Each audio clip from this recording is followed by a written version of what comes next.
નવસારી જિલ્લા પંચાયતના ટોયલેટમાં દારૂની બોટલો મળતા શાસન વ્યવસ્થાની પુલ ખુલી।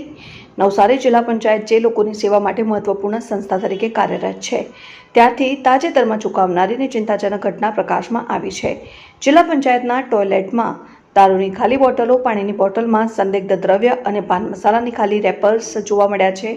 આવી ગેરકાયદેસર પ્રવૃત્તિઓ જાહેર સ્થળની સ્થિતિ અને સ્વચ્છતા ઉપર ગંભીર પ્રશ્નો ઊભા કરે છે। ટોયલેટ જેવી જગ્યા જ્યાં સ્વચ્છતા અને જાહેર આરોગ્યનું પાલન હોવું જોઈએ, ત્યાં દારૂ પીવાની પ્રવૃત્તિ સામાન્ય નાગરિક માટે અસ્વીકાર્ય છે અને આ ઘટના માત્ર તંત્રની બેદરકારી જ નહીં, પણ સુરક્ષા વ્યવસ્થા અને દેખરેખના અભાવને પણ દર્શાવે છે।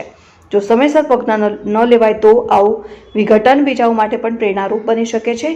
જિલ્લા પંચાયતને તાત્કાલિક પગલાં લેવા જોઈએ, જેમ કે સીસીટીવી કેમેરાની સ્થાપના, ટોયલેટની દરરોજ તપાસ અને જવાબદાર કર્મચારીઓની જવાબદારી નક્કી કરવી। આવી ઘટનાઓ માટે કોઈ શૂન્ય સહિષ્ણુતા નીતિ અપનાવવી જોઈએ।